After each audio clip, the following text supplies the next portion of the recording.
할렐루야. 예, 여러분을 축복합니다. 은혜 안에 여러분이 계심을 감사하십시오. 하나님 앞에, 임재 앞에 주님 그 계시는 곳에 여러분이 계심을 감사하십시오. 정말 그것보다 더 귀한 자리는 없습니다.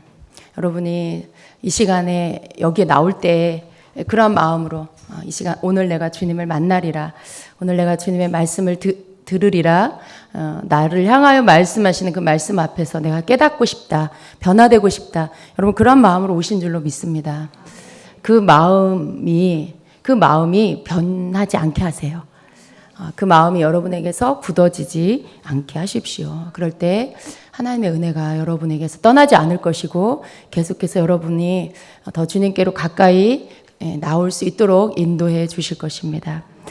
오늘 함께 나눌 내용은요, 우리 그 은사가 하나님이 주시는 우리에게 각 사람에게 주시는 그 은사가 있고, 그리고 우리가 태어날 때부터 가지고 있는 그 사람의 성격일 수도 있고요, 또 더 넓은 영역의 그 사람의 인격이다라고 말할 수도 있는데, 이러한 부분들이 어떻게 관계가 있는지 이런 부분들을 함께 나누려고 합니다. 여러분 안에 여러분 각각의 성격들이 있지요. 어떠세요? 여러분 성격이 어떻다고 생각하세요? 여러분의 그 성격이 나는 그래도 부드러운 편이야, 나는 온유한 편이야, 아니면 나는 좀 성격이 지읒 리을 맞아, 이런 라든가, 아니면 좀 이렇게 막 욱해갖고 화를 잘 참지 못하고 분노를 잘 터뜨린다거나, 여러 가지 각자 자기의 성격들이 있을 거예요. 근데 여러분, 이러한 부분들이 우리가 태어날 때부터 가지고 있을 수도 있고, 부모로부터, 부모가 그러니까 또 그 부모 닮아서, 엄마 아빠 닮아서 또 그러한 것들이 자식에게 똑같이 나타날 수도 있고 그래요. 그런데 어떤 이유든지 어떤 경우든지 우리가 가지고 있는 이러한 성격적인 부분들은 하나님 앞에서 다 고침을 받아야 합니다. 네. 하나님 앞에서 우리가 가지고 있는 이런 부분들이 이제는 내가 김씨고 이씨고 채씨고 각각 자기 부모님의 것을 물려받았어요. 그러나 우리가 예수 그리스도를 믿고 난 이후에 하나님의 자녀가 되면 이제는 더 이상 우리가 육신의 부모의 어떠한 것을 받고 그것 안에서 사는 것이 아니라 하나님 아버지, 우리의 영의 아버지 하나님 아버지를 닮은, 그리고 우리의 그 첫 번째 하나님 아버지에게 예수님은 맏아들이시죠. 우리는 양자로 입양이 된 거죠. 그런데 어떻게 보면 예수님이 그러니까 우리의 맏형이잖아요. 예수님의 성품을 우리가 닮아야 하는 것이죠. 그래서 나 원래 우리 아버지 닮아서 그래, 엄마 닮아서 그래. 여러분 그걸로 여러분의 그 고쳐야 될 부분들을 당연시화하지 마세요. 그것은 하나님이 원하시는 게 아니에요. 우리는 이제 하나님 아버지를 닮은, 예수 그리스도를 닮은 그러한 성품을 가져야 합니다. 근데 이제 이러한 과정들이 여러분이 그냥 예수님만 믿는다고 금방 되는 게 아니죠. 그리고 나에게 은사가 임한다고 해서 금방 그것이 되는 것이 아닙니다. 하나님 앞에서 우리의 인격이 바뀌어지고 우리의 성품이 바뀌어지는 것들은 어떤 하나님이 우리를 이끌어가는 과정 안에서 통과하고 겪어내야만 그것들이 되어지는 것들이 있는 것입니다. 그래서 여러분 우리가 또 오해할 수 있는 게 뭐냐면, 은사가 나타나면, 은사가 주어지면 그 사람이 굉장히 모든 면에서 굉장히 높은 위치에 이제 그 내면도 굉장히 성숙한 그런 사람으로 우리가 착각할 수가 있는데, 그 착각은 다른 사람도 하지만 자기 자신도 할 수 있어요. 나에게 은사가 임하면 내가 뭐라도 됐냐, 하나님이 나를 모든 면에서 인정하는 것처럼 마치 그러한 표시로 그렇게 생각할 수가 있어요. 나에게 예언의 은사가 주어진 거 하나님 그만큼 나를 인정하신다는 거구나, 하나님이 나를 모든 면에서 이제 다른 사람들보다 내가 더 낫다라고 인정해 주셨구나, 이렇게 생각하시면 그건 정말 착각입니다. 하나님께서 그 사람의 모든 면을 인정해서 은사를 주신 게 아니고요. 은사는 사모하는 자에게 하나님 다 주세요. 특별히 또 은사가 교회 오래 다니고 막 교회 모든 뭐 전통적인 것들을 다 몸에 배워서 잘 알고 있고, 사실 이런 분들한테는 잘 안 임할 수도 있어요. 안 열릴 수도 있어요. 왜냐하면 그 전통이라는 틀 안에서 너무나 몸에 배어 있고 이미 익숙해져 있는 것들이 그 사람을 딱 장악하고 있기 때문에 은사는 그러한 사람들에게서 나타나기가 쉽지가 않아요. 여러분, 오랜 교회, 전통이 아주 긴 그러한 교회들 보세요. 여러분, 그러한 교회 성령의 역사 나타나는 거 많이 보셨어요? 예, 잘 안 나타나요. 너무나 전통이 오래돼서 그 교회에서 가장 중요한 건 전통이에요. 오랜 전통 속에 만들어 놓은 그런 여러 가지의 것들이 그 교회의 가장 중심에 있는 것이죠. 그러나 성령의 역사는요, 말 그대로 성령의 역사는 우리의 어떤 틀 안에서 머무는 게 아니고요, 하나님의 그러한 그 뜻 가운데서 성령께서 어떤 틀 없이 성령께서 역사하시고 싶은, 하나님께서 역사하시고 싶은 상황 가운데 역사하세요. 그것은 이건 아니야. 여러분, 전통이 의미하는 건 뭐냐면, 전통하면 생각나는 게 누구예요? 성경 안에서 바리새인들, 서기관들, 그들이 생각나죠. 그들이 가지고 있는 성경적인 어떤 지식이 그들 속에 꽉 차 있었어요. 그래서 하나님을 향한 것도 사람을 향한 것도 다 그들이 무엇을 통해서, 어떤 프리즘을 통해서 보냐면 전통이라는, 자기들이 갖고 있는 그 지식이라는 그 프리즘을 통해서 보기 때문에 모든 것들이 다 하나님이 원하는 대로가 아니라 하나님보다 더 위에 있는 게 그 지식이에요. 그렇기 때문에 성령이 그 위에 역사하실 수가 없는 것이죠. 성령은 언제 역사하시냐? 하나님께서 그 시간에 주시는 것들을 그대로 받아들이고, 그리고 그것들을 아멘으로 받아들이고, 그것들을 인정할 때 성령님이 그 말씀을 믿는 믿음 위에 역사하시는 것이죠. 그런데 항상 똑같은 지식 위에서 예배는 이래야 되고, 뭐 또 교회의 질서는 이래야 되고, 이런 것들, 여러분, 전통 안에서 가장 강력한 게 그런 거예요. 강력한 권위의 질서를 중요시 여기고요. 물론 그것은 무시하면 안 되는 거지만, 사람이 만들어 놓은 어떤 그런 틀 안에서 사람의 지식 안에서 나온 권위의 질서가 있어요. 그래서 교회가 주종관계가 아닌데 교회를 주종관계처럼 만들어놔요. 위에는 높은 사람이고 성도는 낮은 사람이고, 그런 게 아니죠. 목사님은 높은 사람이고 성도는 낮은 사람이 아니죠. 만일 그러한 것들이 하나님께서 주신 거라면 예수님이 이 땅에 오셔서 왜 십자가를 지시고 왜 제자들의 발을 씻겨 주시겠어요? 예수님이 하나님 우리에게 가르쳐 주시는 그러한 권위의 질서는요, 섬김이죠. 섬김. 서로가 서로를 섬기는 이것이 교회 안에서의 질서입니다. 그 권위의 질서입니다. 그래서 목사님도 성도를 섬기고, 성도도 또 목사님을 섬기고, 사역자들을 섬기고, 그것이 뭐 능력이 있어서 섬긴다, 뭐 저분은 영적으로 은사가 많아서 섬긴다, 그런 게 아니에요. 물론 하나님이 세우신 그러한 권위가 있지요. 그리고 각각의 자기 위치에서 자기 본분을 잘 해야 합니다. 그러나 기본적으로 목사님을 또 사역자들을 하나님이 세우신 종들이기 때문에 성도는 섬겨야 되는 것이죠. 또 사역자들은 어떻게 해요? 하나님의 양들이기 때문에 섬겨야 되는 것이죠. 이러한 질서 안에서 섬기는 건데, 전통이라는 틀 안에서는 이러한 부분들이 약해요. 전통 안에서는 윗사람은 높은 사람이고, 또 성도는 낮은 사람, 목사님은 높은 윗사람이고 성도는 아랫사람이고, 뭐 이런 어떤 세상적인 그러한 관념 안에서 세워지는 것들. 근데 그런 예를 들면 권위 하나, 질서 하나를 봐도 그래요. 그런데 그런 틀 가운데 성령님이 역사하실 수가 없죠. 성령은 언제 역사하시냐? 성령님은 하늘나라의 원리가 풀어져 있는 곳에 역사합니다. 하나님의 말씀 그대로 인정하는 곳에 역사합니다. 하나님 나라의 질서가 함께 있는 곳에 역사하시는 것이죠. 그래서 이런 어떤 전통이라는 것 안에서 교회 안에 성령의 역사가 잘 안 일어나는 것처럼, 개인적으로도 보면 너무나 이렇게 자기의 그 틀 가운데 오랜 그러한 내 안에 또 전통이, 여러분 그 성도 안에도 전통이 있을 수 있잖아요. 오랜 신앙생활 속에 막 다 이렇게 자기가 만들어 놓은 틀이 있어요. 사람이 만들어 놓은 틀 안에서는 성령님이 역사하실 수가 없어요. 우리의 개인적인 생각 안에서도요, 성경의 말씀이 아니라 어떤 교리적인 것들 안에서 내가 같이 묶여 있으면 그 사람에게 성령님이 역사하실 수가 없어요.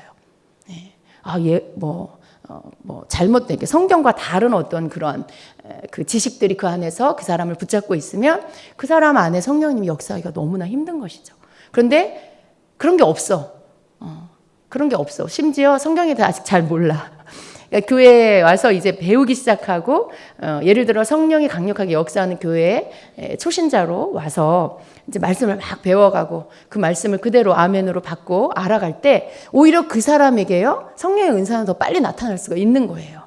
왜냐하면 전제되지 않은 그러한 그 사람 속에 틀이 없는 상태에서 하나님의 말씀이, 성경적인 말씀이 들어가면요, 그리고 말씀과 성령의 그러한 것들이 가르침을 받게 되면 그 사람은 그냥 그대로 흡수하는 거죠. 그것을 믿는 것이죠. 그랬을 때 그 사람의 믿음 위에 성령의 은사들이 열려지게 되고요, 그리고 성령님이 그 사람을 통해서 나타나지게 되는 것입니다. 이러한 어떤 은사는 이런 거예요. 은사는 그 사람의 인격이나 교회에 오랫동안 이제 다듬어지고 모든 면에서 그 사람이 성령의 열매가 막 나타나고 그래서 은사가 임하는 건 아니에요. 그래서 은사가 나타나는 것을 꼭 그 사람이 저 사람 인격으로 훌륭해. 왜? 예언의 은사가 있어. 저 사람은 정말 믿을 만한 사람이야. 왜? 강력한 치유의 은사가 있어. 그건 여러분 틀린 말이라는 거죠. 그럴 수도 있지만 그렇지 않는 경우도 많이 있어요. 그래서 은사 이코르 그 사람 성숙한 인격 아닐 수 있다라는 것, 그것을 여러분 언제나 생각하셔야 됩니다. 은사는 사모하면 받을 수 있어요. 아주 단순한 믿음의 은사가 임할 수 있어요. 나타날 수 있어요. 그렇기 때문에 우리가 은사가 나타난다고 해서 그 사람이 성숙한 사람이다라고 생각하면 안 되고요. 인격 훈련은 우리가 예수님을 믿고 난 이후에 다 받아야 하는 것입니다. 특별히 우리가 은사적인 부분에 하나님 앞에서 만약에 여러분에게 은사가 열렸다라고 하면 이 부분에 대해서 더 하나님의 다루심을 받게 됩니다. 만약에 어떤 사람에게 예언의 은사가 열렸는데 그 사람이 인격 훈련 하나님 앞에 받지 않으면 그 사람은 정말 이상하고 잘못된 예언자가 될 수 있어요. 그 예언하는 것들이 그 사람 속에 있는 많은 불순물과 상처와 쓴뿌리가 그게 바탕이 돼서 그 사람을 통해서 예언이 나올 수가 있는 것이죠. 근데 하나님은요, 그렇게 쓰시지 않습니다. 그 사람에게 은사가 있다면, 그 사람에게 예언이 열리기 시작했다라면, 하나님은 이제 그 사람을 만들어가기 시작하죠. 근데 그 하나님이 이끌어가는 그 과정 안에 그런 어떤 영적인 그러한 하나님이 입학시키는 학교가 있어요. 하나님이 입학시키는 학교. 그것은 어디 가서 등록금 내고 다니는 학교가 아니고요. 여러분의 인생 가운데, 환경 가운데 여러분 하나님께서 그런 학교들로 여러분을 집어넣는 것입니다. 거기에 첫 번째 있는 그 학교가 바로 깨어짐의 학교입니다. 깨어짐이라는 말을 들으면 이렇게 이렇게 알레르기 반응이 일어나는 분이 혹시 계십니까? 여러분 그것은 깨어지기 싫다는 증거예요. 여러분이 깨어지기 싫다는 거, 깨어지는 거, 나 너무 싫어. 근데 여러분 깨어지는 거를 사모하세요. 여러분이 깨어지는 것을 원하세요. 그것을 하나님께 구하세요. 그것은 여러분으로 하여금 가장 빨리 깨어짐의 학교를 통과하게 만드는 것입니다. 깨어지기를 싫어하면 그게 굉장히 오래 가는 거예요. 여러분이 깨어지는 시간이. 그렇기 때문에 여러분이 이 어떤 정말 여러분이 하나님 사랑하고 하나님 기뻐하는 사람이 되기를 원하고, 특별히 성령의 사람이 되기를 원한다라면, 그리고 여러분을 통해서 하나님이 원하는 은사가 흘러나오게 하기를 원한다라면, 여러분 이 깨어짐의 학교를 원하시고, 그리고 이제 그 학교를 하나님이 여러분을 입학시켰다라면 거기에서 다 깨어지세요. 깨어짐의 학교에 졸업하는 사람은 다른 거 없어요. 우수한 성적으로 깨어지면 돼요. 아주 와장창창창 깨어지면 그 사람 아주 우수한 성적으로 그 학교를 졸업하게 될 것입니다. 이 깨어짐의 학교를 다른 말로 하면 자아가 죽는다라고 하는 거예요. 자아가 죽는다. 내 속에 내가 있잖아요. 내 속에 내가 있잖아요. 그 어떤 그 유행가 같은데 그 유행가가 그 복음을, 그 성경을 담고 있는 것 같아요. 내 속에 내가 너무도 많아. 그 노래 아시죠? 그 제목이 뭐죠? 그게 가시나무인가요? 근데 그 노래 가사를 잘 들으면요, 굉장히 성경적인 가사를 담고 있어요. 내 안에 내가 너무 많은데 내 안에 내가 이제 죽어야 된다라는 거죠. 여러분 안에 여러분이 많다는 거 아세요? 아세요? 네. 모르세요? 이게 내 안에 내가 너무 많다는 걸 아는 것은요, 깨어짐의 학교를 지금 통과해 가고 있다라는 거예요. 근데 내 안에 내가 너무 많다는 말이 무슨 말인지 몰라.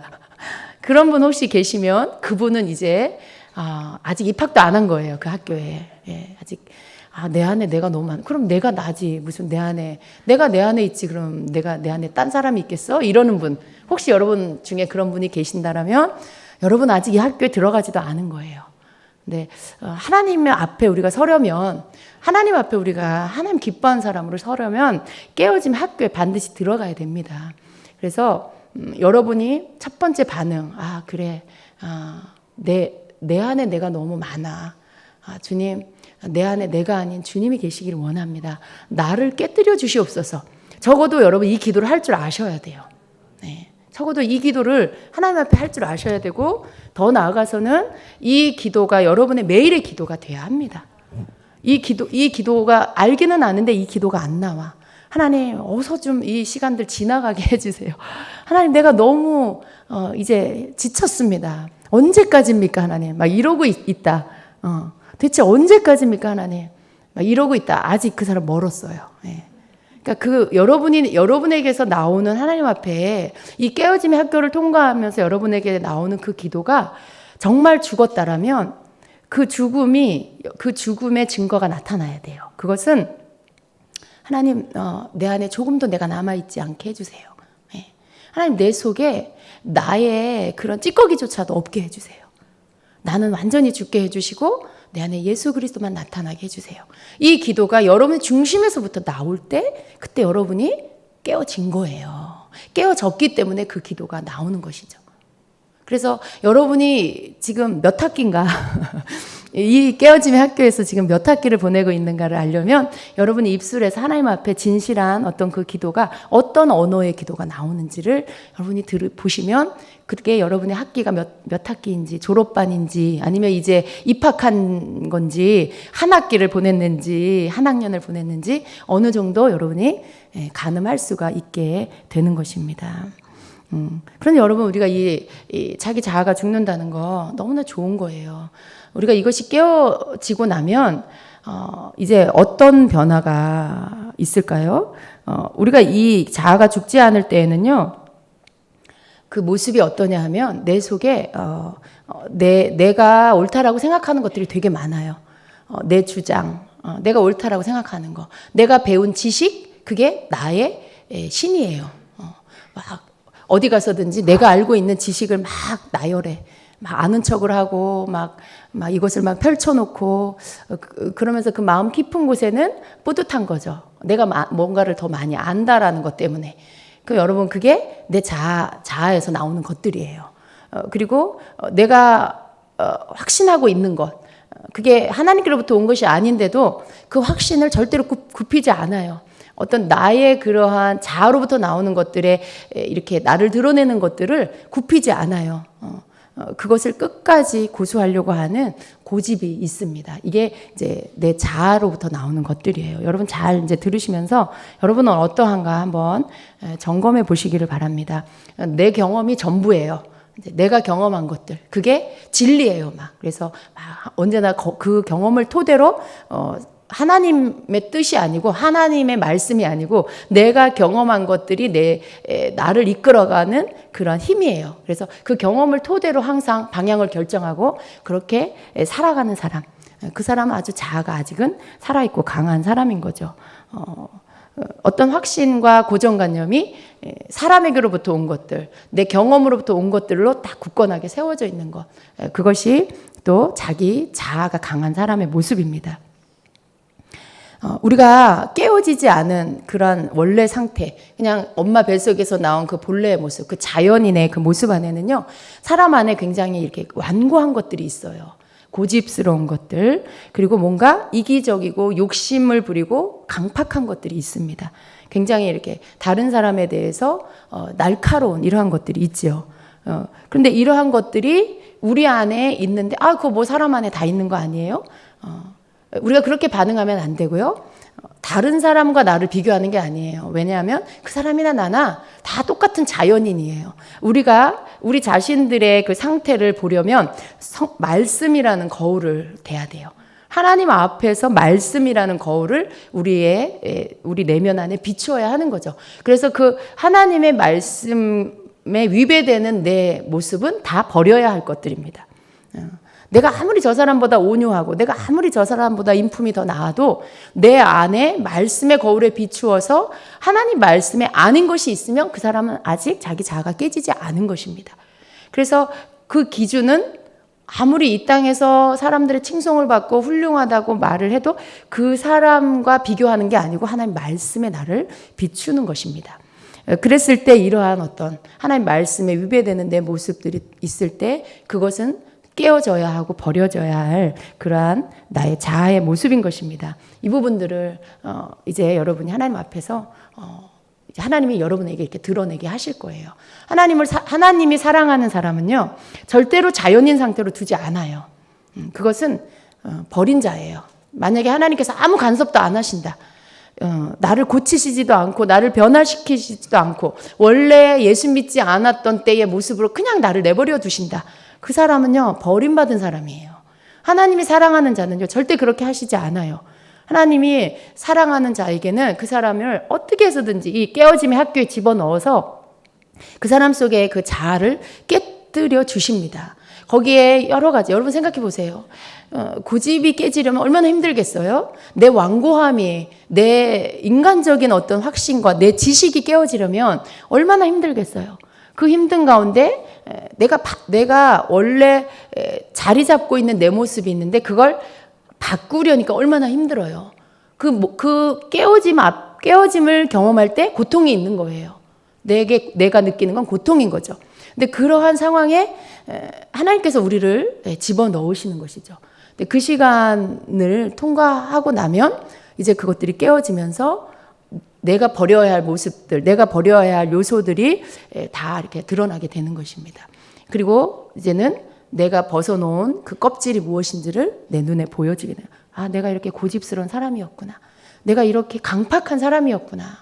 내가 이렇게 인정머리 없는 사람이었구나. 라는 것들을 깨어진 껍질을 보고 나면 이제 내 실체가 무엇인지를 이제 그 사람이 보게 되는 거죠. 여러분, 그래서 깨어진 사람은 하나님 앞에 그런 기도를 드릴 수 있는 거예요. 내 실체가 무엇인지를 봤기 때문에 이제는 내 자아가 버려져야 된다는 걸 눈으로 확인하게 되는 것이죠. 이렇게 더럽고 냄새나는 것들이 이게 나였구나. 하나님께서 내가 힘들고 어렵지만 이것들을 벗어버리게 하시려고 나를 이렇게 시련 가운데 두셨구나. 나를 이렇게 어려운 환경을 허락하셨구나라는 것들을 깨닫고 오히려 그러한 모든 시간을 감사로 바꿀 수 있는 사람이 되는 것이죠. 그래서 그 다음에 할 수 있는 기도가 뭐예요? 하나님, 나를 더 깨트려 주세요. 하나님, 나를 내 자아가 더 죽어지게 해주세요라는 그 기도를 할 수 있게 되는 것입니다. 그래서 이 시간들을 통과하고 나면 이제 어떻게 해요? 전에는 다른 사람한테 관심도 없었던 사람이 다른 사람에게 굉장히 민감해져요. 혹 나 때문에 저 사람이 상처받을까 봐. 혹 내가 아무 생각 없이 그냥 내 중심으로 말한 것 때문에 저 사람이 상처받을까 봐. 그게 마음에 신경이 쓰여요. 그게 다른 사람에 대해서 생각하게 되고 다른 사람에 대해서 배려하게 되고 그러한 것들이 나타나기 시작한다. 여러분, 이건 깨어졌다는 증거예요. 그전에는 뭔 상관이야 뭐 이러는 거죠. 내가 내 돈으로 내가 쓰는데 당신이 뭔 상관이야. 이런 어떤 아주 자기밖에 모르는 그러한 모습이 있었다면 하나님 앞에 깨어진 사람은요, 그러한 모습이 없어지는 거예요. 그런 모습이 아니라 나 때문에 다른 사람이 상처받고 내가 하는 말 때문에 누군가가 상처받을까 봐 조심하게 되고 기도하게 되고 생각하게 되고, 그래서 그런 모든 언행을 주님 앞에서 사람들 앞에서 자기 자신을 살피면서 정말 다른 사람을 귀히 여기는 마음이 나에게서 일어나기 시작하는 것이죠. 그러한 것들에 깨어진 사람 가운데 나타나지는 변화입니다.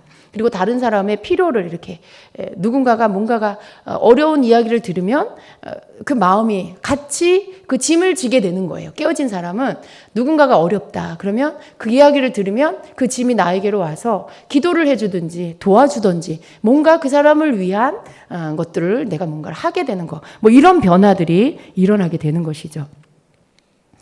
그리고 전에는 나밖에 몰랐고 그랬던 사람이 어떻게 해요? 이제는 다른 사람과 협력할 줄 아는 사람이 되는 거예요.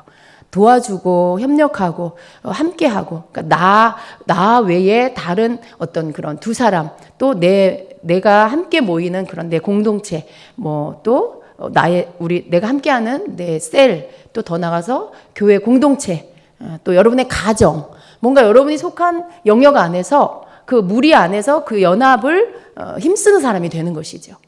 그전에는 그냥 뭐 내가 하고 싶으면 하고 말고 싶으면 말고 뭐 그냥 내 일이 항상 먼저, 공동체의 어떤 것은 별로 관심이 없고 그냥 내 개인적인 일이 가장 우선이었는데, 깨어진 사람은 어떻게 됩니까? 그러지 않아요. 내 모든 이 중심을 하나님의 그런 공동체 안에 다른 사람과 연합하고 협력하는 그러한 초점으로 바꾸게 되는 것이죠. 그전에는 가정 안에서 그냥 내 중심적이었다. 뭐 나만 챙겼다라고 하면 깨어진 자는 어떻게 합니까? 내 가족들을 생각하는 사람이 되는 거예요. 가족 안에서의 그 가족들을 하나님 앞에 세워가는 그러한 어떤 그런 중보자, 그리고 가족들과 연합하는 자. 그래서 나 혼자 동떨어지니까 가정의 책임을, 가족의 책임을 내가 지려고 하고 함께 가려고 하는 어떤 이러한 마음들이 일어나기 시작하는 것이죠. 그래서 여러분, 내가 깨어지고 나면요, 정말 내가 아니고 예수님의 성품이 내 안에 들어오기 시작하고요, 예수님이 행하시는 그런 삶, 그런 성품이 내게서 나타나지기 시작하는 것입니다. 그래서 여러분이 그냥 쉽게 예수님은 어떻게 사셨지? 예수님이 이럴 때 어떻게 하셨지라는 것들 우리가 생각해 보면, 예수님이 하신 것과 내가 지금 그러한 상황 가운데 품는 마음, 그런 하는 행동들, 그런 것들을 비교해 볼 때 내가 어느 만큼 깨어졌는지 또 우리가 확인할 수 있게 되는 것입니다. 그래서 깨어짐 속에, 그 속에 하나님께서 원하시는 형상이 나타나지게 되는 것이죠. 우리 속에 이런 깨어짐이 있어야 합니다. 여러분, 깨어지는 거 두려워하지 마시고요, 하나님 깨뜨려 주세요. 깨뜨려 주세요라고 하세요. 하나님 우리를 죽이지 않아요, 여러분. 죽고자 하는 자는 살고요, 살고자 하는 자는 죽는다고 하셨어요. 내가 하나님의 손에 깨어져서 그건 뭐예요? 내 자아의 죽음인데, 주님 나를 깨뜨려 주세요라고 하면 그 사람이 깨어질 때 그 고통은요 오히려 더 쉬워요. 막 깨어지지 않으려고 하니까 힘든 거예요. 여러분, 양이 죽을 때, 양을 도살할 때 양은요 절대 반항하지 않는데요. 양은요 가만히 있어요. 제가 몽골에 갔을 때 그 양을 잡는 것을 봤어요. 근데 양이 자기 목을 따는데도요 발버둥도 안 치고요 가만히 있어요. 그냥 가만히 있어서 그냥 목을 따는데도 반항도 안 하고 소리도 안 내고 가만히 있어요.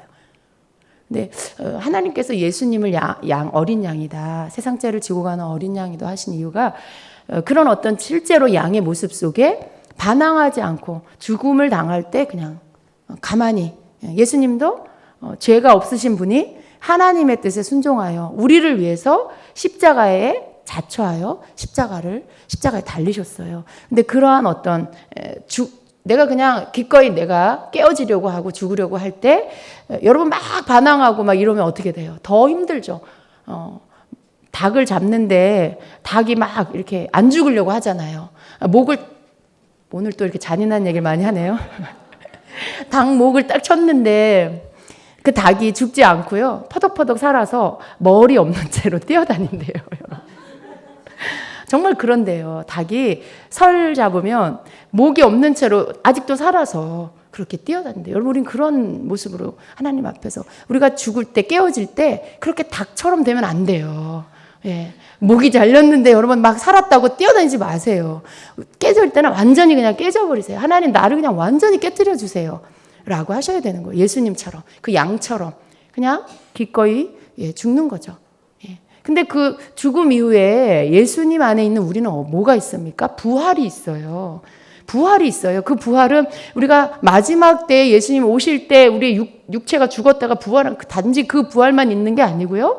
모든 우리의 이 죽은 깨어짐의 시간을 통과한 자는요. 기꺼이 하나님 앞에 깨지기를 자처해서 깨어진 자는요. 반드시 부활이 있어요.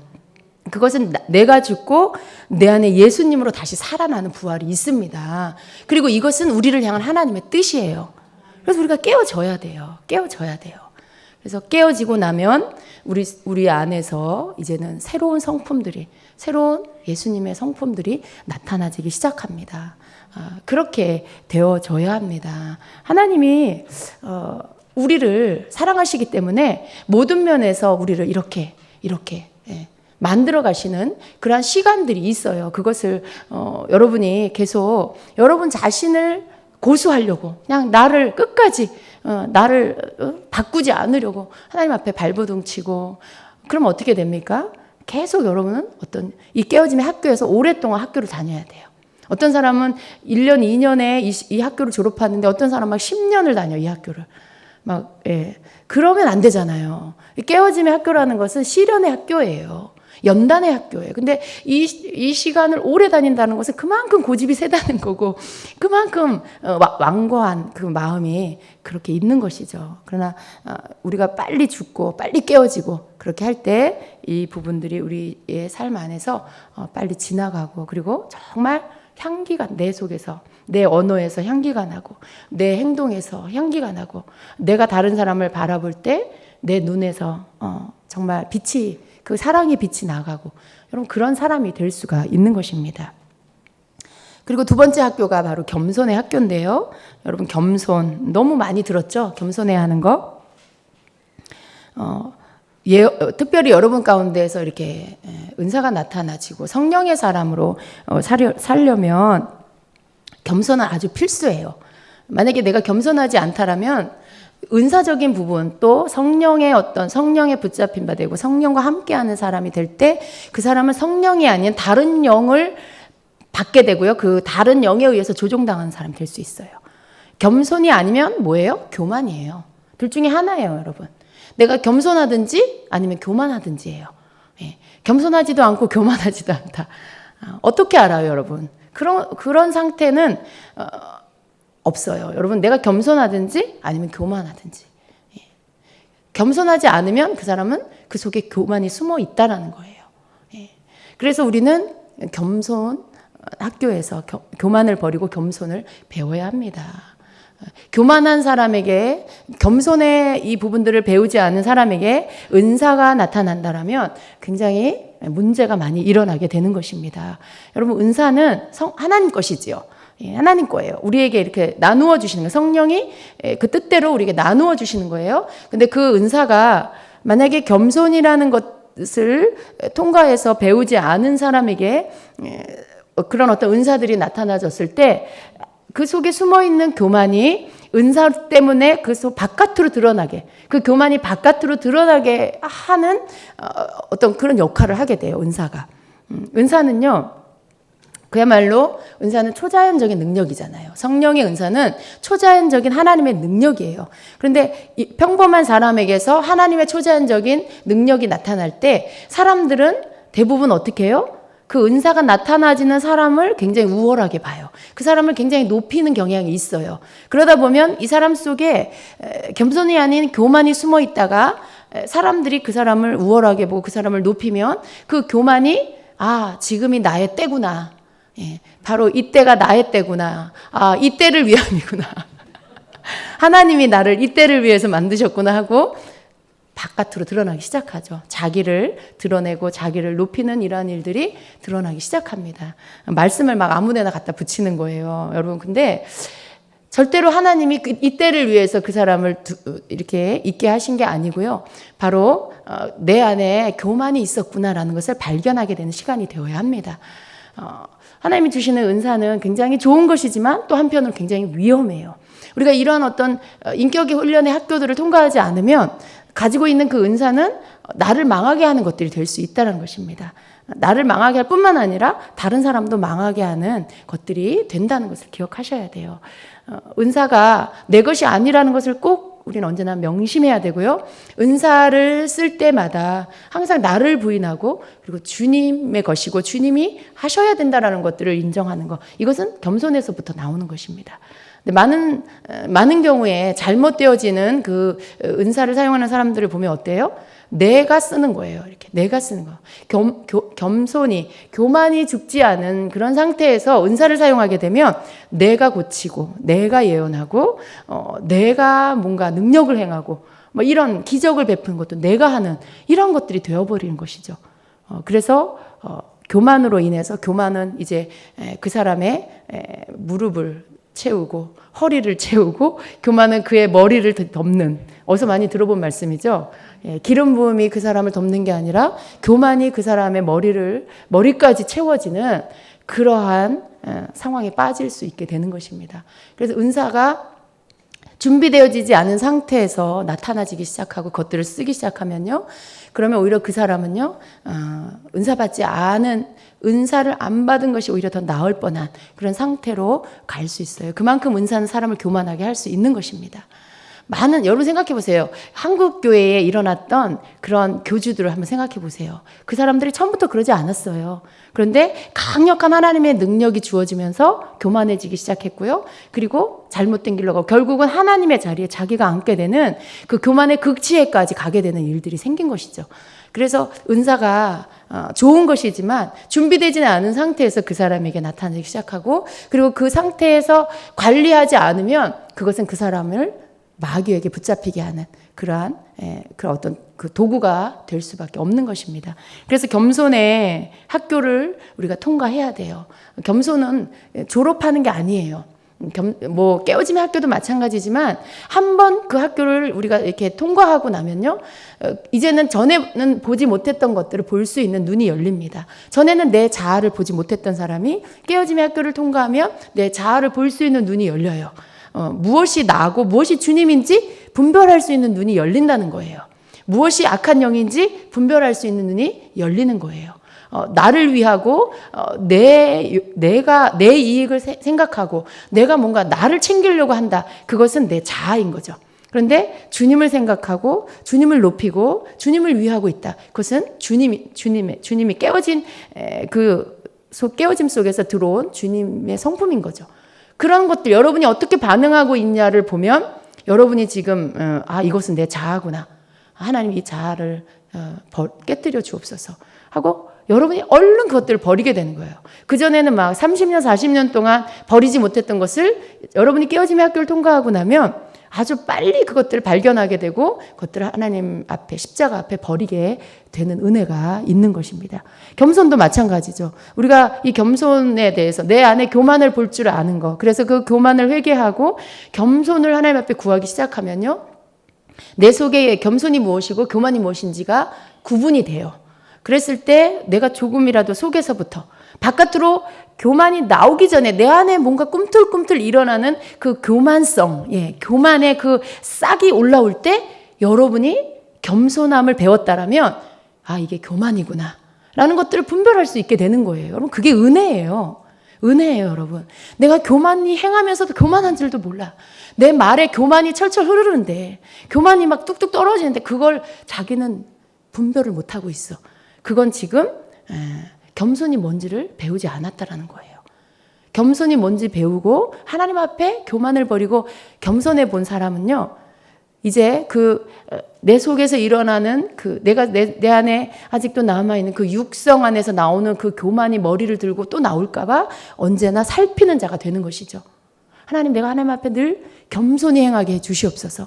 예수 그리스도의 그 성품처럼 온유하고 겸손한 자가 되게 하여 주시옵소서라는 기도를 늘 하게 되는 것이죠. 겸손할 때나 교만할 때나 늘 그 기도를 하게 되는 것이죠. 그럴 때 내 속에 일어나는 어떤 교만, 기회를 타고 일어나는 그 교만성이 꿈틀꿈틀 올라올 때 그것을 발견하고 그리고 그것들을 하나님 앞에서 회개하고 기도하면서 잘라낼 수 있게 되는 것입니다.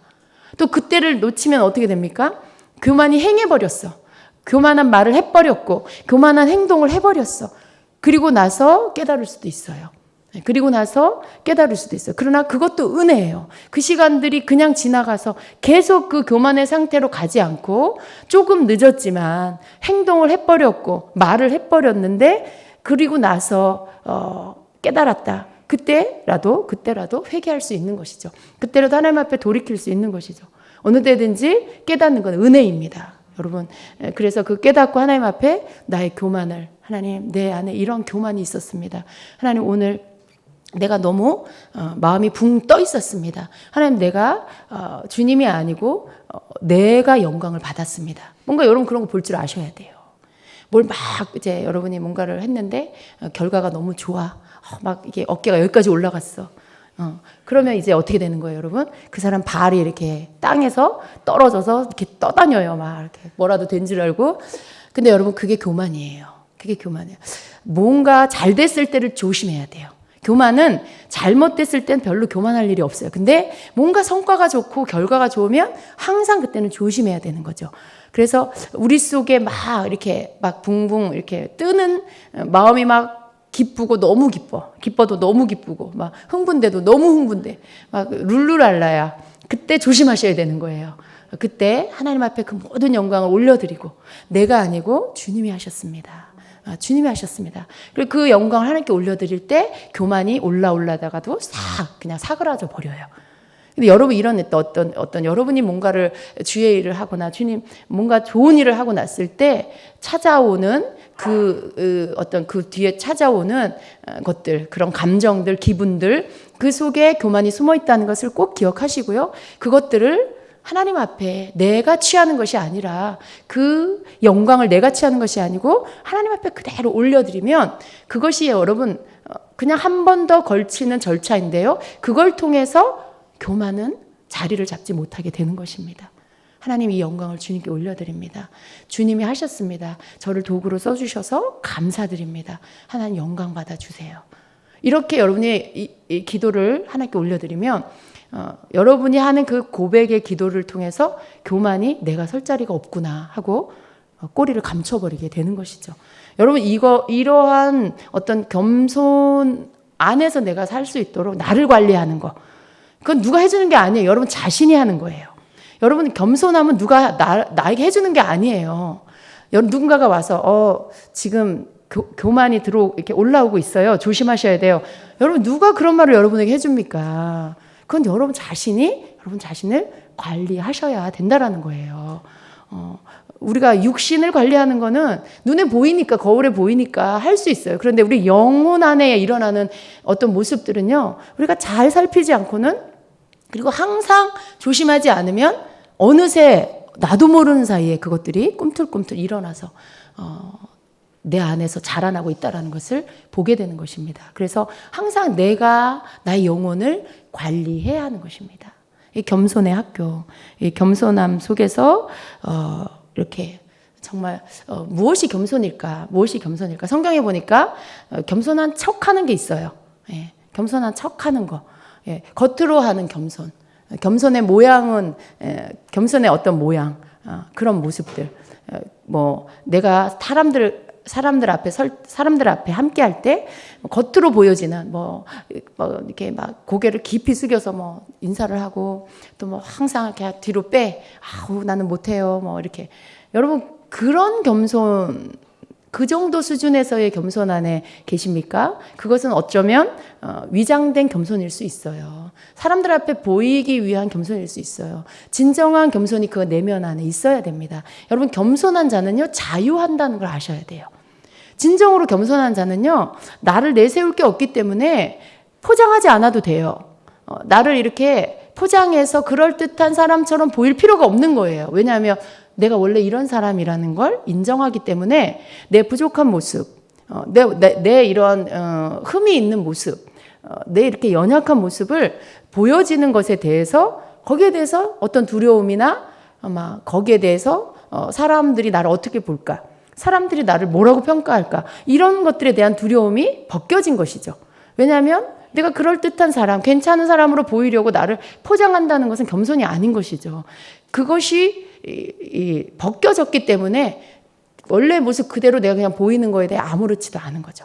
이게 자유함이에요. 이게 자유함이에요, 여러분. 자유하지 못한 것은 뭔가 내가 묶여 있는 것이죠. 사람들 앞에 보여지는 내 모습에 신경 써야 되는 거예요. 사람들을 만날 때 또 함께 교제할 때 막 이렇게 내가 이렇게 뭔가 좀 많이 성숙한 사람처럼, 많이 아는 사람처럼, 막 영성이 있는 사람처럼, 뭔가 인격이 아주 훌륭한 사람인 것처럼, 그리고 우리 집안에 아무 문제가 없는 사람인 것처럼 뭐 그런 것들을 생각할 필요가 없는 거예요. 하나님 앞에 우리가 겸손을 통과하고 나면 굳이 내가 뭐 나는 이런 사람이야 떠벌리고 다닐 필요는 없어요, 여러분. 그건 푼수예요.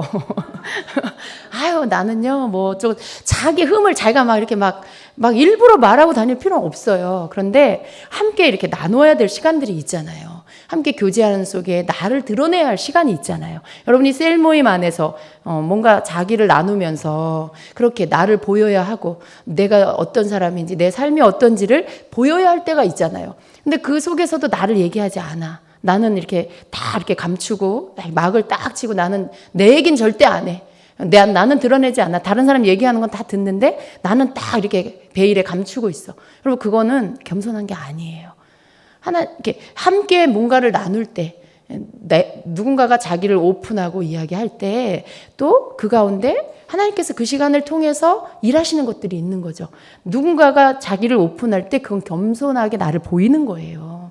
그럴 때 나도 나를 드러내서 보이고, 그러면서 그 속에서 하나님이 치유하시는 것들이 있고, 하나님이 뭔가 높아진 것은 낮아지고, 골짜기 상처들은 메우고, 그러면서 서로를 통해서 비춰지면서 치유하시고 회복시키시는 것들이 있어요. 그러한 것들 안에서 나를 드러내는 거, 그건 겸손입니다. 근데 그렇게 나를 안 드러내고 다 이렇게 막을 치고 절대 나를 드러내지 않는 사람, 여러분, 그게 뭐라고 생각하세요? 그게 어쩌면 자기 자신은 그게 이건 교만은 아니야 이렇게 생각할 수 있어요. 그러나 아주 더 예리한 눈으로 보면요, 나의 치부를 드러내고 싶지 않은 거, 좋은 모습으로 드러내고 싶은데 내 속에 치부가 있어. 근데 그거 사람들한테 보이고 싶지 않은 거예요. 그건 여러분 교만의 한 부분입니다. 그걸 내가 보일 수 있다면 그 진정한 겸손, 하나님 앞에서 깨어진 자, 진정으로 나를 드러냄으로 인해서 나는 이렇게 부족한 자고, 나는 이렇게 고집스러운 사람이고, 나는 이렇게 나밖에 모르는 사람이었습니다라는 것을 이렇게 보이는 거, 이게 겸손이에요. 여러분, 그래서 주님은 우리가 그런 사람 되기를 원하시죠.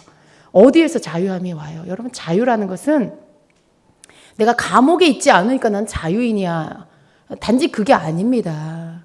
난 감옥에 있지 않은데도 내 집 안방에 있는데도 자유하지 못한 사람이 너무 많아요. 많은 것에 매여 있고 묶여 있는 사람들이 너무 많다는 것이죠.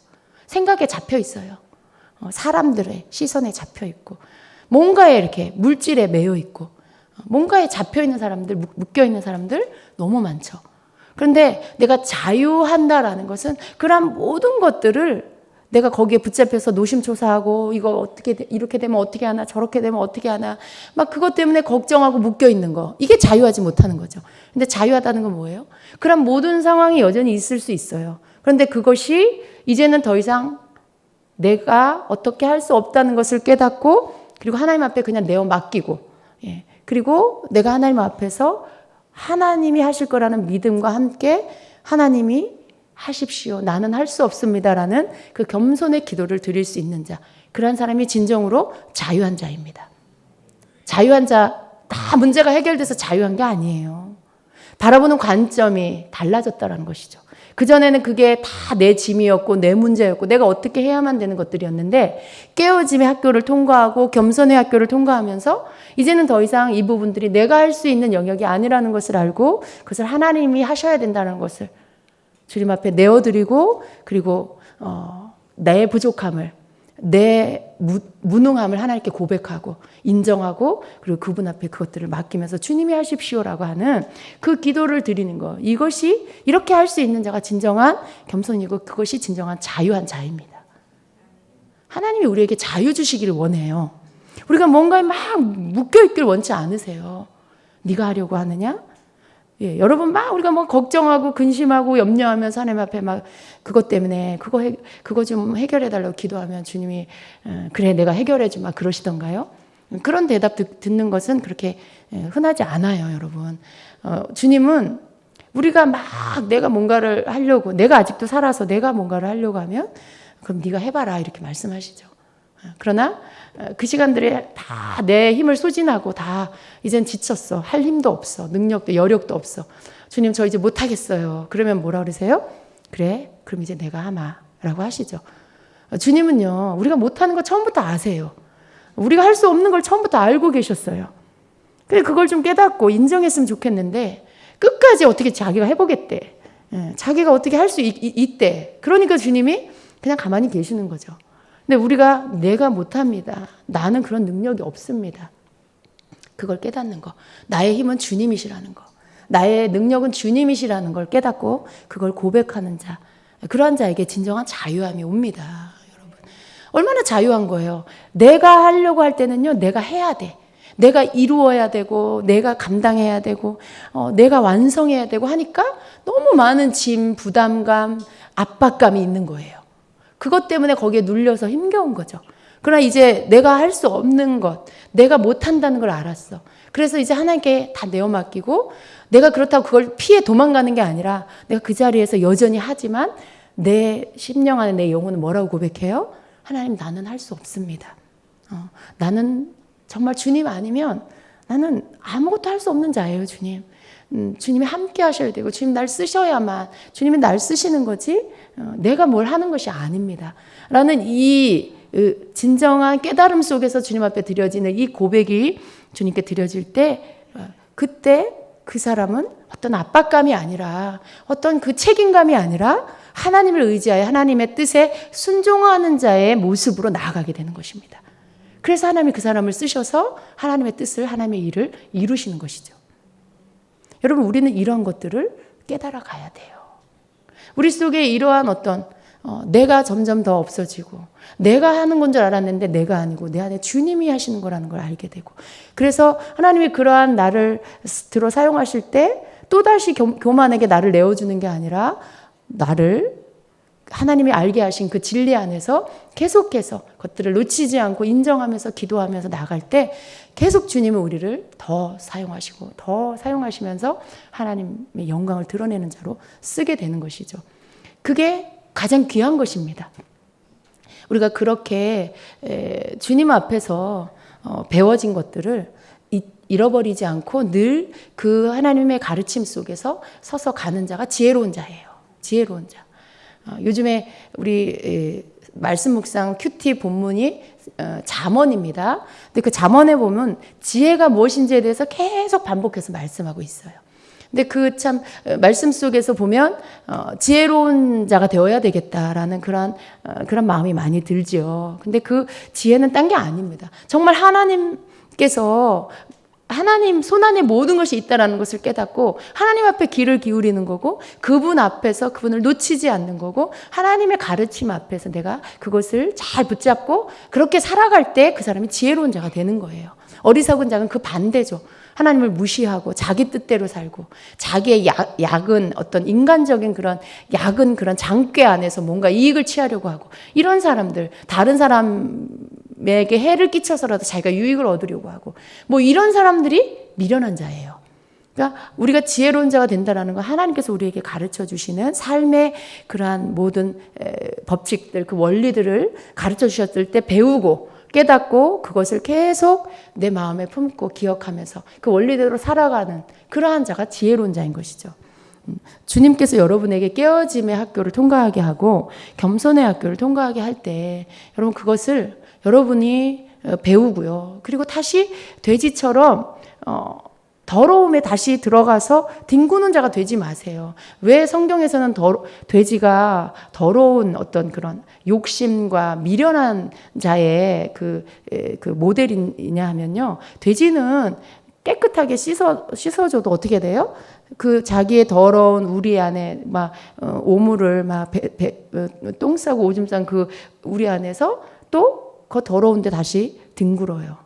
더럽고 깨끗하게 뭔지를 구분을 못하는 거죠. 근데 우린 그런 사람이 되면 안 돼요. 하나님이 우리를 이전에 더러운 자였는데 예수 그리스도를 통해서 우리를 씻어주셨어요. 그러면 이제 그 깨끗함 속에서 그것이 더러운 거였구나라는 것들을 깨닫고 더 이상 그 더러움을 입지 않기 위해서 하나님 앞에서 늘 살아가는 자가 되어야 합니다. 우리에게 알게 해주신 것들을, 우리에게 가르쳐 주신 것들을, 배운 것들을 잃어버리지 않고 잊어버리지 않고 계속 그것을 우리가 붙잡고 기도하면서 자꾸 나를 살피면서 내 속을 들여다보면서 그렇게 나아가는 것. 이게 하나님이 보실 때 은혜 받은 자, 예수 그리스도의 보혈의 능력 안에서 새롭게 태어난 자, 마땅히 그 하나님의 은혜를 받은 자라면 그렇게 살아야 하는 것이죠. 죄가 뭔지 알았는데, 그 죄가 뭔지 주님이 알게 해주셨는데 또다시 기회만 되면 다시 그 죄를 지어. 얼마나 미련한 거예요, 여러분. 그 적어도 내 육신이 약해서 여전히 아직도 그 죄에서 완전히 끊어지지 않았다 할지라도 그 사람 어떻게 해야 돼요? 그 죄와 싸워야 돼요. 하나님, 나 다시 이 죄 짓지 않게 해주세요. 나는 하나님의 죄를 싫어합니다. 이 죄를 나는 증오합니다. 하나님, 난 싫어요. 죄 짓지 않게 해주세요. 저를 붙잡아 주세요. 적어도 그 죄하고 여러분이 싸워야 돼요. 그런 여러분의 몸부림, 그게 정상적인 거듭난 자의 모습인 거죠. 근데 아무런 것도 없이 그냥 여전히 이전에 자기를 더럽게 했던 것들을 깨끗하게 씻어줬는데 또 가서 더럽게 또 죄를 짓고 또 죄를 짓고, 그리고는 마음에 아무것도 안 느껴. 그냥 죽기 전에 회개하면 되지. 그 사람은 거듭나지 않았다고 봐도 돼요, 여러분. 저는 거듭난 사람이라면 적어도 양심이요, 찔려야 되고 아파야 되고 하나님 앞에 통해야 하는 것들이 있어야 돼요. 그 시간을 통해서 하나님의 은혜 안에 그 죄가 끊어져 버려야 되는 것이죠. 하나님께서 우리에게 죄를 이길 힘을 주신 것은 딴 게 아니에요. 죄가 뭔지, 죄가 아닌 거룩이 뭔지를 알게 해주시고요. 우리 속에 주신 하나님 형상대로 지음받은 우리가 이제는 분별할 수 있는 자가 되어서 죄를 멀리하고 죄를 미워하고 죄를 끊어달라고 주님 앞에 기도함으로 그 기도를 통해서 하나님께서 그 죄가 우리 속에서 끊어질 수 있게 해주시는 거. 그래서 우리가 죄를 이길 수 있는 거예요. 성령께서 우리를 죄에서 끄집어내 주시는 거죠. 왜? 죄를 끊어달라고 우리가 기도했으니까. 죄를 내 삶에서 끊어달라고 구했으니까 성령께서 우리를 죄의 자리에서 끄집어내서 거룩한 자리로 계속해서 가져다 옮겨다 놓아 주시는 거죠. 그래서 우리는 죄를 이길 수가 있는 것입니다. 하나님이 우리를 그냥 예수님 통해서 구원해 놓으시고 그렇게 니네가 알아서 살아라 그러지 않으세요. 모든 삶에 우리를 간섭하십니다. 모든 삶에 그 자녀를 간섭하셔서 우리가 정말 하나님이 주시는 그 복을 누리는 자로 살아갈 수 있게 하기 위해서 우리를 이끌어 주세요. 그 길로 가면 안 된다. 여기로 가야 한다. 근데 막 들어가고 싶지 않아. 거기 안에 뭔가 안 좋은 게 있는 것 같아. 막 고생이 있는 것 같아. 그래도 너 들어가야 된다. 그러면 들어가야죠. 가지 말라는 곳은 가고 가야 할 길은 안 들어가고 그런 사람이 되면 안 되고요. 주님께서 우리를 이끌어 가시는 게 우리를 축복하시고 잘되게 하시는 것만 사랑이 아니라 시련과 고통을 허락하시는 것도 우리를 향한 사랑이라고 말씀하셨어요. 왜 사랑일까요? 그 시간을 통과해야만 내 자아가 깨져. 그 시간을 통과해야만 내 교만이 깨져. 그래서 하나님께서 그 아파야 하고 힘들어야 되는 것들을 아시면서도 그 자녀를 그 길들로 그 학교에 입학을 시키시고 그 길들로 내모십니다. 그런데 주님께서 그것이 우리를 위한 것이기 때문에 사랑이라고 말씀하시는 거예요. 그렇지 않고 그냥 놔두면 어떻게 됩니까? 평생을 그냥 그 자연인으로 원래 그 육성에 강한 그 육이 시키는 대로 사는 그런 죄인으로밖에 살 수가 없어요. 그런 악한 사람으로밖에 살 수가 없는 걸 아시기 때문에 우리를 그렇게 깨어짐의 학교로, 겸손의 학교로 집어넣으셔서 고난과 시련을 통해서 내 자아를 깨뜨려 주시고 나의 교만을 깨뜨려 주시는 것입니다. 여러분 지금 어느 학교에 계십니까? 내가 어디에 있다는 거 아는 거 그거 너무 귀한 거예요. 저는 하나님이 주시는 지혜의 가장 좋은 것은 나를 분별할 수 있는 거. 그게 참 좋은 지혜인 것 같아요. 가장 어리석은 거, 나를 보지 못한다는 거. 그게 정말 미련하고 어리석은 거예요.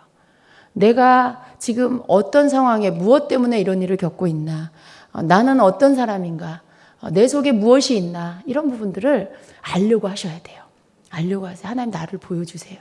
하나님 나를 보여주세요. 여러분이 말씀 묵상할 때 이렇게 기도하세요. 하나님, 말씀의 거울로 나를 비춰주세요. 거울은 언제나 우리를 비추죠. 말씀의 거울로 하나님 내 내면을 비춰주세요. 내 속사람을 비춰주세요.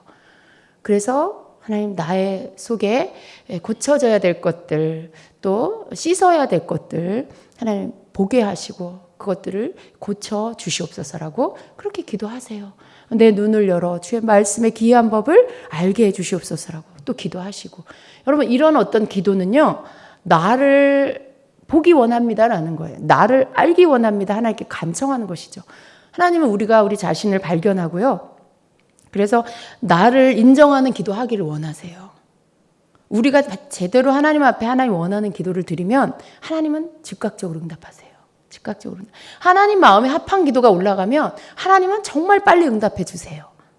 대부분 거기에서 비껴난 기도를 하기 때문에 어느 때는 어떻게 해요? 너무 때를 써. 너무 조르고 때를 쓰니까 그거 하나님 응답해 주세요. 근데 하나님의 뜻이어서 해주시는 게 아닐 때가 많이 있어요. 하나님의 뜻은 아닌데 하도 조르니까, 하도 때를 쓰니까 막 밥도 안 먹고 단식 투쟁해 막. 하나님 나 굶을 거예요. 안 들어주면 나 굶을 거예요. 막 이러니까 어떻게 해요? 그냥 들어주세요. 그런데 하나님의 뜻이어서가 아니라 그 자녀의 땡깡 때문에 들어주실 때가 있는 것이죠. 근데 그런 기도 말고요. 그런 응답 말고 여러분이 하나님 마음에 하나님 뜻에 합한 기도를 드리면 그 기도는 하나님 기쁨으로 응답해 주신다는 거예요. 그런데 우리가 이 깨어짐의 학교, 이 겸손의 학교를 통과하고 나면 하나님이 원하는 기도가 뭔지, 하나님이 원하는 그 뜻이 뭔지가 점점 알아져요. 그래서 하나님이 원하는 기도를 하게 되죠. 환경은 엉망인데 환경만 놓고 기도하는 게 아니라 어떻게 기도해요? 하나님 내 잘못된 것들 보게 해주세요. 하나님 내 고집스러운 것들을 보게 해주세요. 나는 안 보여요. 하나님 나에게 보게 해주셔서 고치게 해주세요. 하나님 마음에 합한 자가 되게 해주세요. 하나님 뜻을 거스리는 자가 아니라 하나님의 뜻에 순종하는 자가 되게 해주세요라고 기도하게 되죠. 환경이 문제가 아니라 환경을 통해서 나에게 말씀하고 계시는 주님 앞에서 가장 정직한 기도, 가장 겸손한 기도를 드리게 되는 것이죠. 그러면 여러분 하나님 응답은 빨리 오는 거예요. 하나님이 왜 그 자녀를 시련 가운데 오래 두고 싶어 하시겠어요? 그거 아니죠. 빨리 깨닫고 돌이키고 회개하고 이 상황들이 지나가서 하나님 주시는 축복이 풀어지기를 하나님도 기다리고 계세요. 그런데 왜 그것들이 일찍 끝나지 않을까요? 그것은 아직도 여전히 자기중심적인 기도를 하고 있고 눈에 보이는 환경만 바라보고 기도를 하고 있기 때문에 그것이 빨리 끝나지 않는 것입니다. 하나님은 언제나 우리에게 초점이 맞춰 있어요. 우리 자신이 하나님 앞에서 하나님이 원하는 기도를 하기를 원하시고 하나님이 그렇게 원하는 그런 모습으로 바뀌어져 가기를 기다리고 계십니다. 우리의 기도가 환경에서 나에게로, 우리의 기도가 다른 사람에게서 나에게로 기도가 옮겨져 와야 되고요. 나를 고침받고 나를 변화시키기를 원하는 그런 기도로 옮겨올 때 오히려 모든 상황들은 더 빠르게 바뀌어지게 될 것입니다. 그래서 여러분 주님 앞에 우리가 하나님이 원하는 그런 사람 되어지는 것들이 다른 것에 있지 않고 이런 시간들을 통해서 하나님께서 우리에게 여러분에게 허락해 주시는 이런 시간들을 통해서 여러분을 새롭게 만드시고 다듬으시고 그리고 정말 영육 간의 모든 부분에 영혼육이 강건한 사람, 하나님 앞에 온전한 사람으로 세우셔서 여러분 모두를 하나님의 통로로 쓰시기를 원하는 것입니다. 여러분의 입술에서 나가는 말이 하나님 영광 받으실 만한 언어가 되게 하시고 여러분이 하는 모든 행동이 하나님 보시기에 기뻐하는 행동이 되게 하시고 그래서 여러분과 연결된 주변의 모든 사람들이 여러분 때문에 막 행복해지고 여러분 때문에 여러분처럼 겸손해지고 여러분 때문에 여러분처럼 상황 속에 불평하는 게 아니고 하나님 앞에 엎드리게 되고 그렇게 되기를 주님이 원하는 것이죠. 여러분이 변화된 모습 속에 전해주는 예언의 한마디가 그 사람 속에 하나님의 음성으로 들어가서 그 사람의 삶을 변화시키는 그런 통로로 우리를 쓰기를 원하시는 것이죠. 예언의 은사는 또 우리가 어떤 하나님 주시는 어떤 그런 은사들은 우리 자신 속에 담겨져 있는 것들을 통해서 나가게 되는 것입니다. 내 속에 깨어지지 않은 어떤 것들이 있다라면 깨어지지 않은 그러한 삐뚤어진 것들로 가지고 나갈 거예요. 그것이 이렇게 묻어져서 나갈 거예요. 그것은 잘못되게 하는 것이죠. 그러나 하나님 우리에게 더 많은 성령의 은사들을 붓기를 원하시는데 우리 속에 이러한 하나님의 그런 학교, 깨어짐의 학교, 겸손의 이 학교를 통과해서 주신 은사가 마음껏 주님의 뜻대로 여러분을 통해 흘러나가도록 하는 거. 그러면 여러분에게 왜 은사가 안 나타나겠어요? 그렇죠? 그러면 여러분이 왜 받은 은사나 모든 면에서 왜 성장하지 않겠습니까? 하나님 마음껏 여러분을 쓰시기 위해서 여러분을 성장시키시고 그리고 여러분을 통해서 영광을 받으실 것입니다. 하나님이 여러분에게 간섭하실 때 여러분 주님 하세요라고 하세요. 하나님 하세요. 마음껏 저를 만들어 가세요라고 하세요. 여러분이 그것을 문을 열어드리고 허락해드리면 주님이 여러분을 다루어 가시는 과정 안에 더 많은 지혜와 분별력을 주셔서 넉넉히 하나님의 은혜 안에 여러분들이 그 시간을 견디게 하시고 그 시간을 통과하게 해 주실 것입니다. 예. 이 시간에 여러분의 그런 영적인 눈, 예. 말씀을 들을 때, 깨달을 때, 그리고 그 말씀 앞에서 내가 설 때, 그때 벗겨짐이 있어요. 어떤 미련함이 벗겨지고, 그리고 시야에 바로 눈앞밖에 보지 못했던 근시안적인 어떤 시야가 벗겨지고, 그래서 더 멀리 볼 수 있는 그런 눈으로 열려지게 되고 또 내 생각 속에 갇혀 있던 것들이 벗겨지고 더 높은 영역에 더 넓은 영역에 하나님 안에 있는 것들을 생각할 수 있게 되고 그것이 하나님의 말씀의 능력입니다. 이 시간에 여러분이 하나님의 말씀을 이렇게 들으면서 그렇게 여러분 가운데 이렇게 벗겨지게 한 것들, 보여지게 한 것들을 그것을 가지고 여러분 기도하기를 원합니다. 먼저는 여러분 뭔가 이 시간에 여러분에게 벗겨진 것들이 있다면 그걸 인정하세요. 주님, 제게 이러한 것들이 있었군요. 주님, 제게 이런 내게 덮여져 있는 것이었는데 제가 몰랐군요. 주님, 이 시간 제가 깨닫고 주님 이것을 벗겨주시니 감사합니다. 주님, 제가 이제 그러한 어리석은 그러한 어떤 이기적인 나밖에 모르고 그런 어떤 사람으로 살지 않게 해주십시오. 하나님 나의 그런 속에 어떤 자아를 위하는 것들로만 살아가는 거 이제는 다 벗겨지게 해주십시오. 라고 여러분 기도하십시오. 하나님께서 여러분의 기도 가운데 역사하실 것입니다.